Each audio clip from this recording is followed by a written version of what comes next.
Some investors may have been surprised by the reaction we've seen in the oil markets to the recent U.S. attacks on Iran and Tehran's response. Have markets become a little desensitized to global shocks, the geopolitical scene, or are there other factors at play? Bard Malik, head of commodity strategy at TD Securities, is here to share his thoughts. June isn't over yet, but we've gone from $65 a barrel, $75 a barrel, back down to roughly $65 a barrel, and a lot's been going on. What is happening with the price here? Well, first of all, it's great to be here, and it's been a very volatile month for oil markets. We went from the lows to highs to almost the lows again, and let's start with what happened, I guess now 12 days ago. We had hostilities between Israel and Iran. That certainly was a catalyst that drove oil prices higher. The big fear, of course, was that we're going to have interruption of crude flows from Gulf states, possibly through the choke point of the Straits of Hormuz, and potentially attacks on infrastructure in Saudi Arabia, even, and other Gulf states, big producers.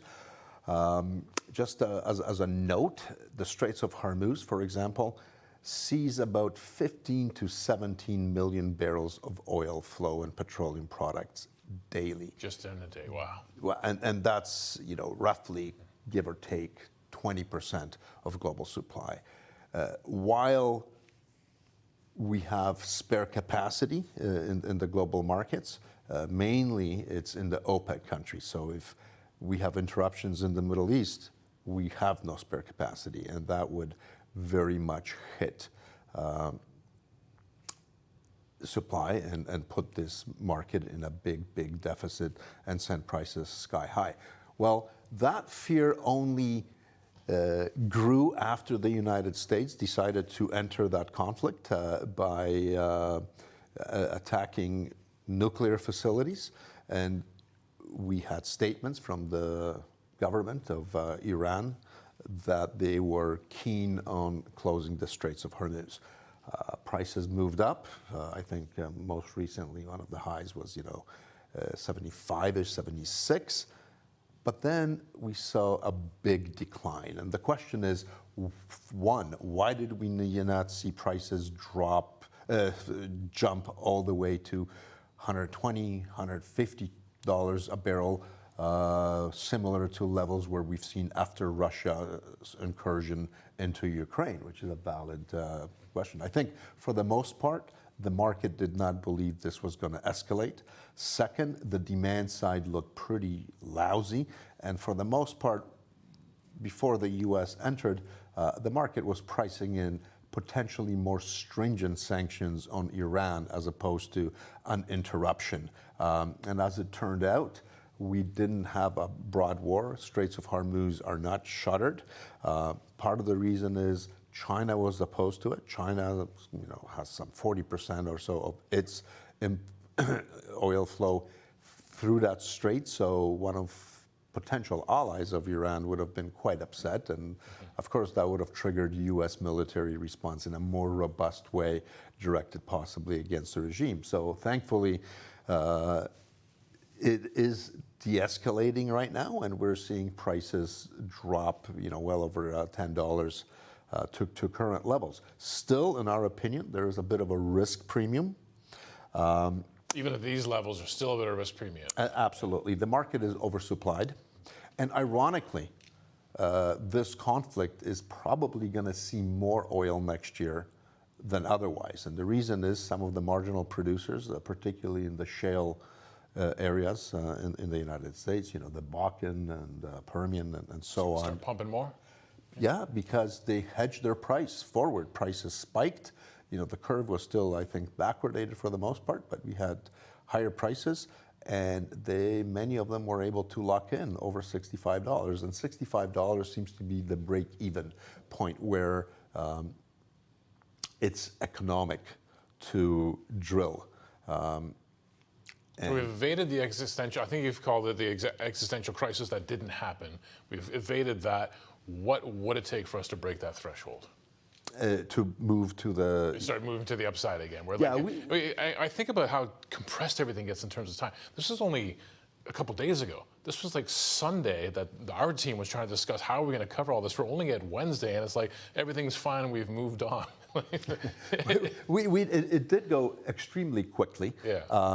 The existential crisis that didn't happen, I was, pontificating on this very thing on some other shows that, unless there was a disruption, a real disruption of supply, we're not going to see prices move beyond $90. And in fact, that indeed materialized. And that's because demand is weak. China's demand is only growing by 2 million barrels a day this year. We're probably not going to see much strength next year either. And supply is out there. OPEC is increasing supply by 400,000 barrels a day. We could easily see the 2.1 million barrels of voluntary cuts being unwound, and we're going to see a surplus. So the market was always pricing that in, and unless there was evidence, clear evidence, to suggest that the supplies from the region broadly were going to interrupt it, there's very unlikely that prices were going to surge. We've already mentioned oversupply, weak demand. Let's get into the demand picture here. I mean, what are we looking at on a global basis? Is this because we have these economic worries that take us back to a story we at least haven't talked about for a couple of days, tariffs, trade? We're sort of on the lower end of consensus about what we think about 600,000 barrels of demand growth this year versus well over 1 million previous years. And China alone was clocking in over 1 million barrels a few years back post-COVID. Next year, we're looking at only maybe 700,000 barrels of demand growth. So China growing 0.2 million barrels. That's nowhere near 1 million, nowhere near 500,000. It's much, much lower. Industrial activity in China, when you look at the Kiaxin and the other PMI indices that are good measures of activity in the manufacturing sector, are all pretty weak. We continue to see in China the transition to EVs.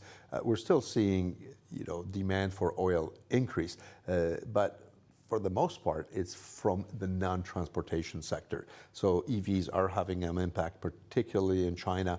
That trend downwards is unlikely to continue, we think, because hybrids are probably going to be growing market share, and EVs are going to slow down, and that's not just in China, but globally. So we do see positive demand and positive demand growth, but at much, much lower rates than we would have been otherwise. So that is the problem.